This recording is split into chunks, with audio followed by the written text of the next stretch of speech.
This is White Plains Week, the weekly roundup of White Plains, Westchester, and world news. With John Bailey, editor and publisher of the daily internet newspaper White Plains Citizen Net Reporter, WPCNR.com. Jim Benneroff, editor and publisher of SuburbanStreet.com and WhitePlains.com. And me, Peteer Katz, formerly with NBC, ABC News, and stations from Boston to Los Angeles. White Plains Week, what's happening, who are the newsmakers, what's in store for the future. The views and opinions expressed on this program are solely those of the participants.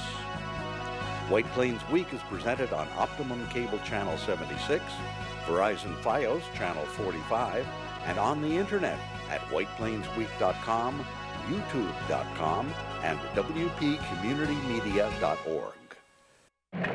Now, White Plains Week. Good evening, Mr. and Mrs. White Plains, Westchester, and the world. John Bailey with the anchor for all seasons, Peteer Katz, to my right, and Jim Benneroff is on assignment tonight. Now the headlines. It's autumn in White Plains, New York, USA. 12 letter bombs were delivered to opponents of the Trump administration, 3 of them in Westchester County. Westchester County Security on alert. Peteer Katz has been watching this for us. White Plains and Westchester County sales taxes are strong in the third quarter. The county's possible tax increase can now be far less than expected, thanks to this windfall. Keep those sales taxes coming, folks. Remember to support your local retailer, not the internet.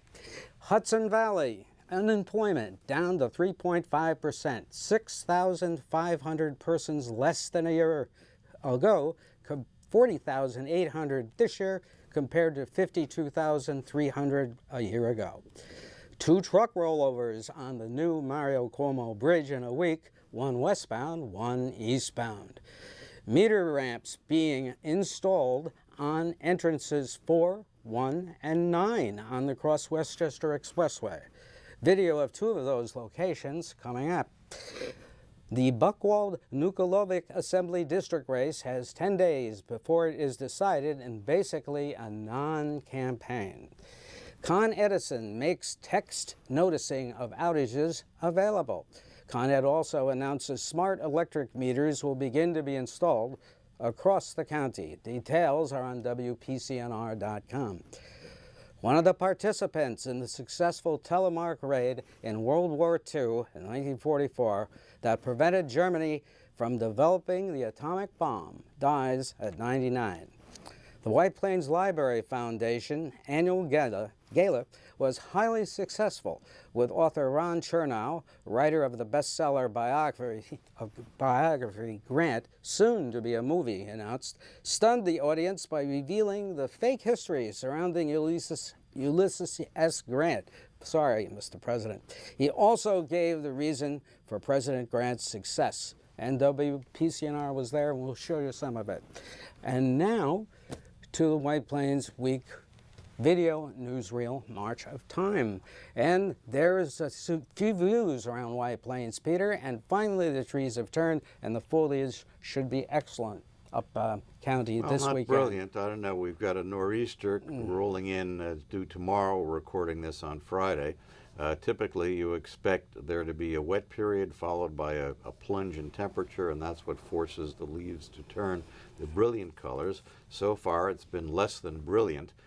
There are a few patches of trees that have turned, but basically most of what I'm seeing is that the leaves are just dying and turning kind of a sickly brown.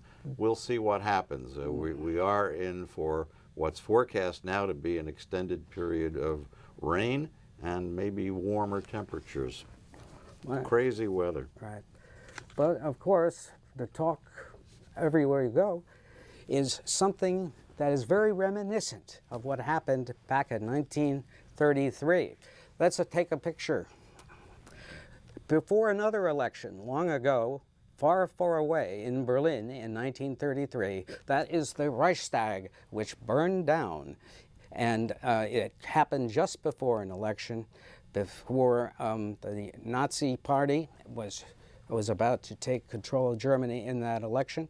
And this is what the Nazis termed a false flag operation. Yes. Now, we've heard that phrase, false flag, used again just recently in relation to two things going on. Number one is this caravan of refugees approaching the U.S. border through Mexico. They're coming up from South America.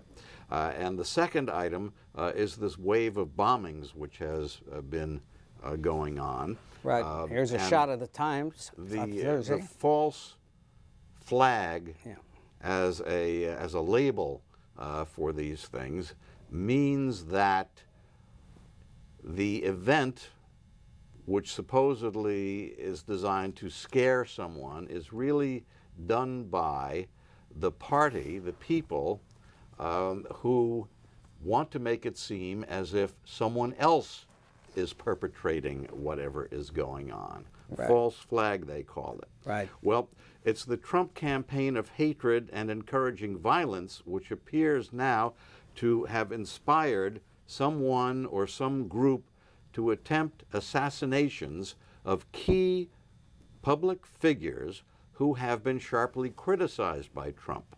A series of package bombs has been discovered. Which look like this.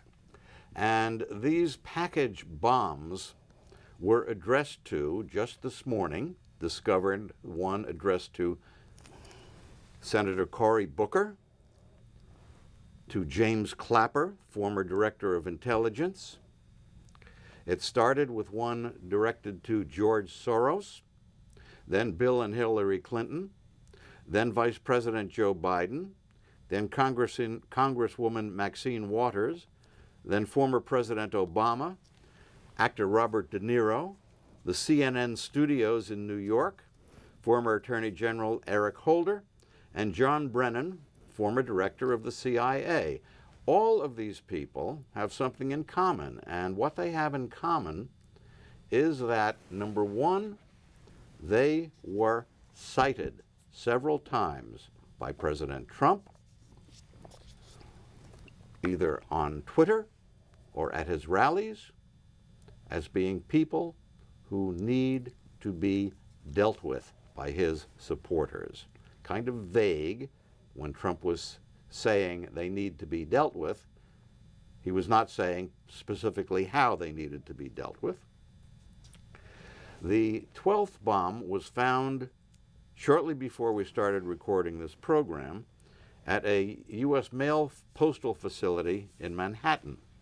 Now, the story began to develop on Monday when a suspicious package, which turned out to contain a bomb, was found in the mailbox at the Bedford residence of George Soros, the billionaire and Democratic supporter, and then a bomb addressed to the Clintons, who live in Chappaqua, was intercepted. With a Westchester element to this story, County Executive George Latimer and other county officials yesterday, which was Thursday, held a news conference to let it be known that the Westchester government is actively involved. The county has a multi-agency coordinated system, the acronym is MACS, M-A-C-S, to gather and share information relative to these incidents with our local law enforcement agencies throughout the counties, all of the different city, town, and village, various police forces, and all of that coordination comes through the county. The MAC is open, and it's going to stay open over the next number of days. County police have a detective, county detective, who's assigned to the FBI Joint Terrorism Task Force, which enables us to receive information in real time on the status of the investigation that's ongoing. And of course, the investigation covers other places around the country where these bombs appeared. It's particularly important in Westchester County because we are the home to many, many prominent people. You have leaders not just in government and in politics who reside here in this county or have business in this county. We have top corporate executives who live in this county. We have people in the entertainment field, prominent people that we see on television reside in this county, prominent sports players and so forth, and those in the music industry. All of those people in Westchester County we're tasked with protecting, and the high-profile individuals may have some protection of their own, but the protection that's provided through the law enforcement agencies, the county, and the other ones, is provided to every resident of Westchester County. We want them to be assured that we understand what happened, what the potential threat was, and how we go forward. On Monday, October 22nd, this started at approximately 4:30 p.m. when Bedford Police Department called and requested the assistance of the County Police Hazardous Devices Unit for the suspected pipe bomb at the Soros residence in their jurisdiction. So our Hazardous Devices Unit responded, x-rayed the device, saw that it contained potentially, or could have possibly contained a hazardous substance, and they rendered it safe. On Tuesday, at about 23:35 hours, 11:35 p.m., the U.S. Secret Service contacted us and requested our Hazardous Devices Unit again for a suspected pipe bomb received in the mail that was headed for the Clinton residence in Chappaqua. So that package was intercepted, and again, our Hazardous Device Unit responded. They secured and dealt with that device, which appeared to be very, very similar to the one from the Soros incident the day before, secured it, and it was brought back and safeguarded with the County Police Hazardous Devices Unit as well. But both those devices were subsequently turned over to the FBI today, and the FBI is taking them as along with the other devices that were recovered, and they're going to be bringing them down to Quantico, Virginia for further analysis and testing. Now, when a package with a bomb and an envelope filled with white powder was found at the studios of CNN, the cable news network, at the Time Warner building on Columbus Circle in Manhattan earlier this week, that building was evacuated. Now, they were on the air at the time. You could hear an alarm go off, and in the background, behind the anchor people who were reporting, you could see the newsroom starting to empty out. The police response was quick and massive. Now, even while CNN continued broadcasting from the street in front of their building, a news conference was held which received international coverage. First, New York City Police Commissioner James O'Neill, then Mayor Bill de Blasio. NYPD and all of our law enforcement partners responded to reports of a suspicious package at CNN. Our Intel, Emergency Services, and Patrol Borough Manhattan South responded immediately, secured the area, and began a search of the building. Responding officers identified a device that appeared to be a live explosive device. NYPD Bomb Squad responded, secured the device, and removed it for investigation. Additionally, there was an envelope containing white powder that was discovered as part of that original packaging, and we're in the middle of investigating that right now. The area has been swept with dogs and equipment and found no additional threats besides the white powder. And working with our law enforcement partners, we responded swiftly to secure the scene. To all public officials of all partisan affiliations, don't encourage violence. Don't encourage hatred. Don't encourage attacks on media. You could disagree, but you have to show respect for people and air your disagreements peacefully. So unfortunately, this atmosphere of hatred is contributing to the choices people are making to turn to violence. There's no question about it.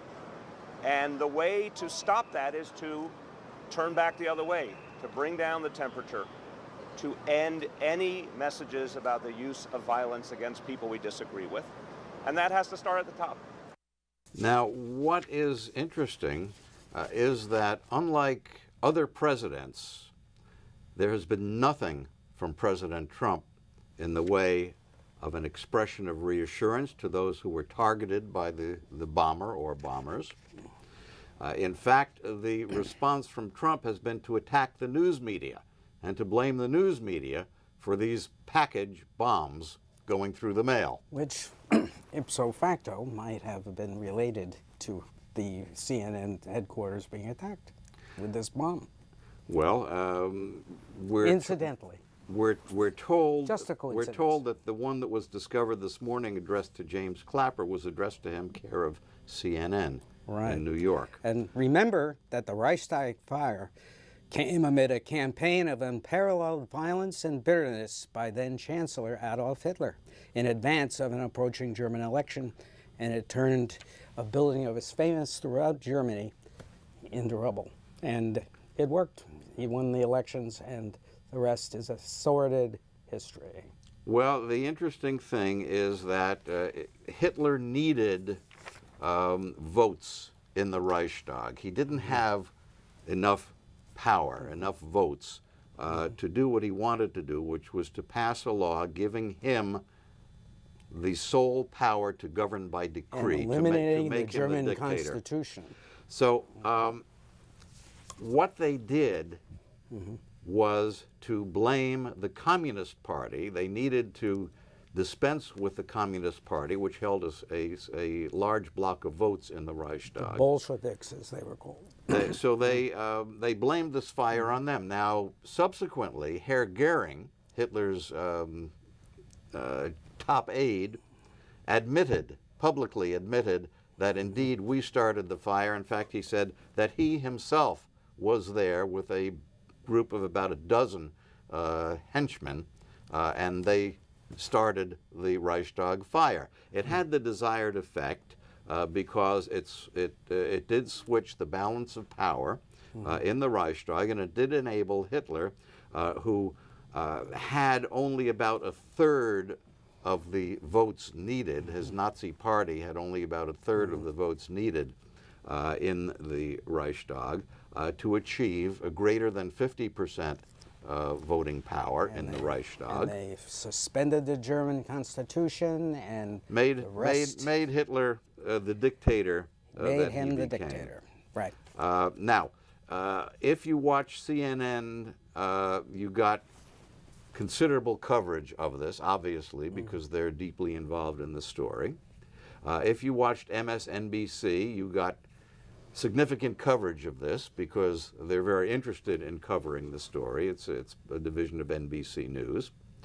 And if you watched Fox News, you got something very different. And the storyline that Fox News has been presenting is that this is a hoax. And that these bombs really are not bombs, it's just a hoax. It's pointed out by police officials as of this morning that indeed these were live bombs. They had explosive powder inside. Mixed in with the powder was ground glass to act as shrapnel and inflict danger. They are trying to determine why none of these detonated.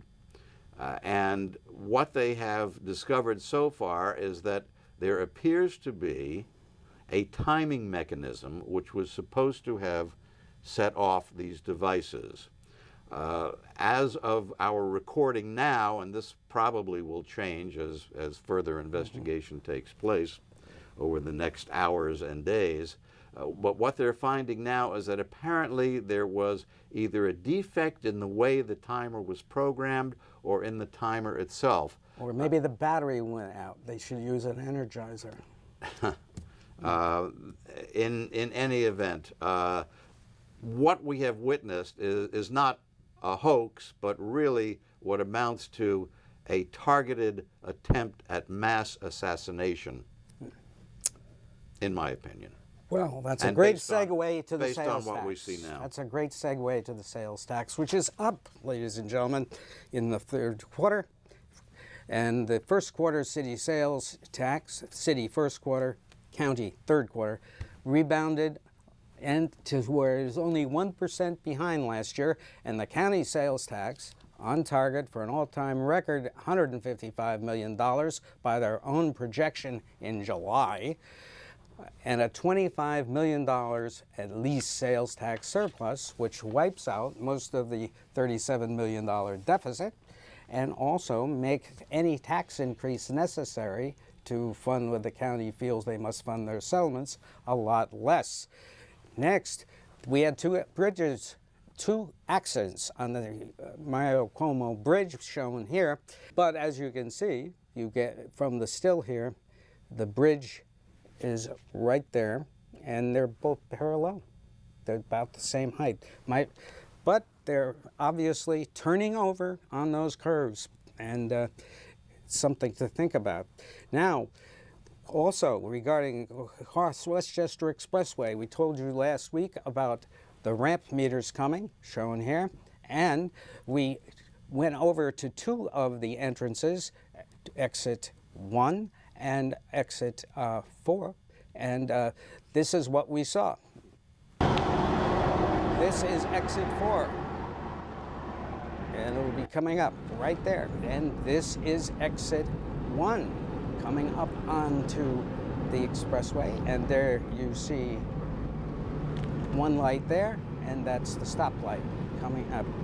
So they're installing them, and they are going to probably be operating shortly. Maybe they'll just sort of surprise us. The theory is that if you meter the cars coming onto a limited access highway, such as I-287, you can help alleviate traffic jams.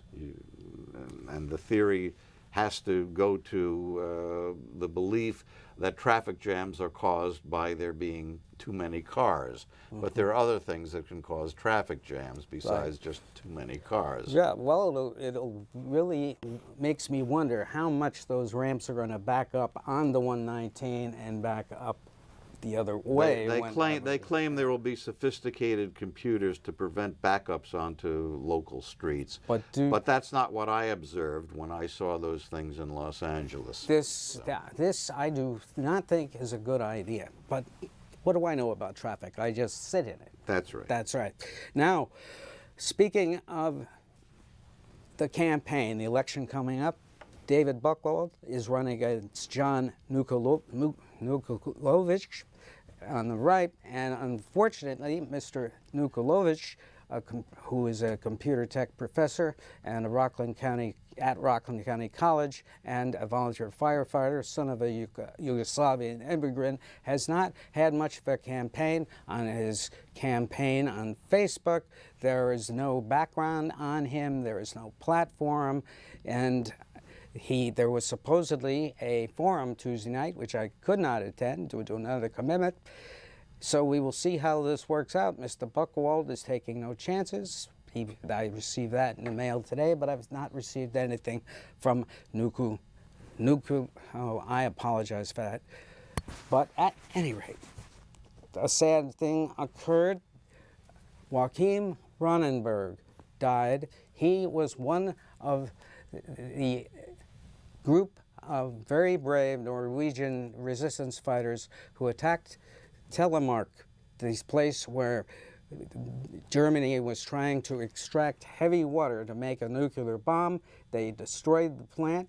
They got out safely. It's a great story of heroism, and Hitler would have gotten the atomic bomb before the end of the war had they not made this raid. A brave person, we salute him. And now, there was another salute. The gala was held at the White Plains Public Library this week. There's a shot of people greeting each other at the entrance. And let's go and take a look at the video. You'll hear Ron Chernoff talk about what made Ulysses S. Grant a great president, in his opinion. And that is the group enjoying a great buffet. And then later on, they banded together in another part of the very spacious library to hear Mr. Chernoff. And the mayor of White Plains delivered an excellent speech on what the library was all about. And here, I do want to say a few words about Brian and about our library board who brought him here. When Brian came in here, it was at a time when people were saying, what is the future for books? There is no future for libraries. Who's going to go to a library? Brian came in with a vision. This is a community, and thank you all that are here for your support, but this is a community that has always supported this library. It is now busier than ever, and that's due to the vision of Brian and the board and the support of the council, and all the council members just called out. I said to them the other night, we were in a work session, how proud I am to be part of a city where the funding of the library has never been really an issue. One of the first votes I took when I came on the council was to create a new children's library called The Trove, which is so unique and has raised the expectations of our children about what a library is so high that it's difficult to meet it. And we have followed through with the Edge for teens, with the renovated adult area, and now our cafe. So now the last phase is going to be taking place upstairs. The cable is going to move up here so that we can have people have more access to that. So it's fantastic. This is all built around the idea that, in my view, you don't have a solid democracy without strong public education and strong public libraries. Because education has to be available to everyone.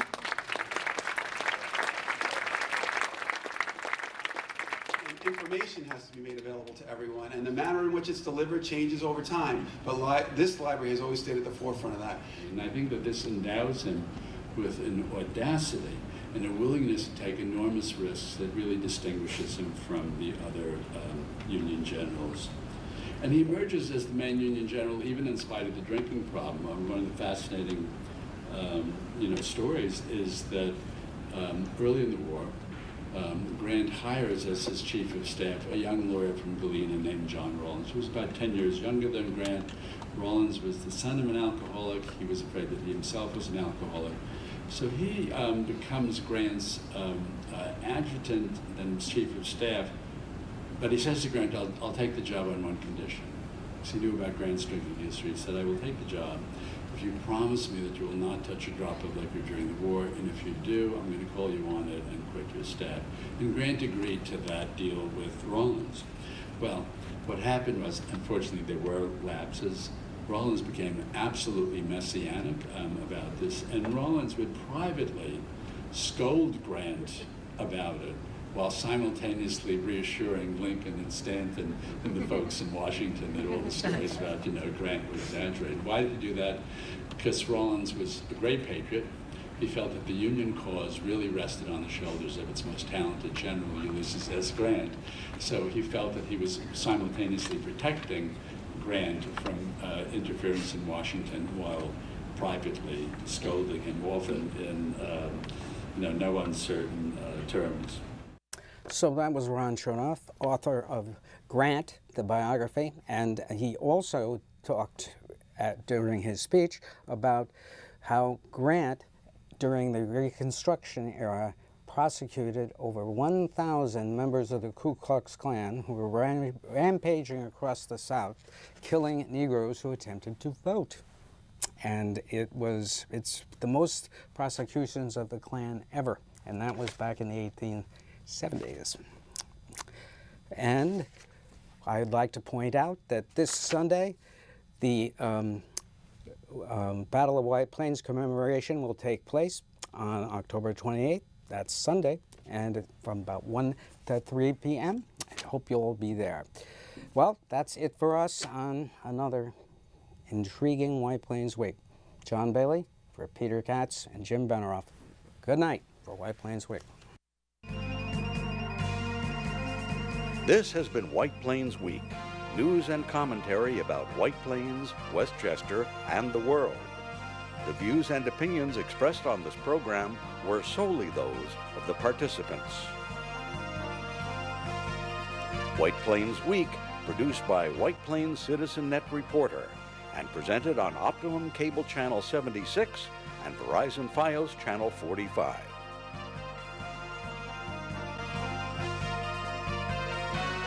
You may view White Plains Week anytime on the internet at whiteplainsweek.com, youtube.com, and wpcommunitymedia.org.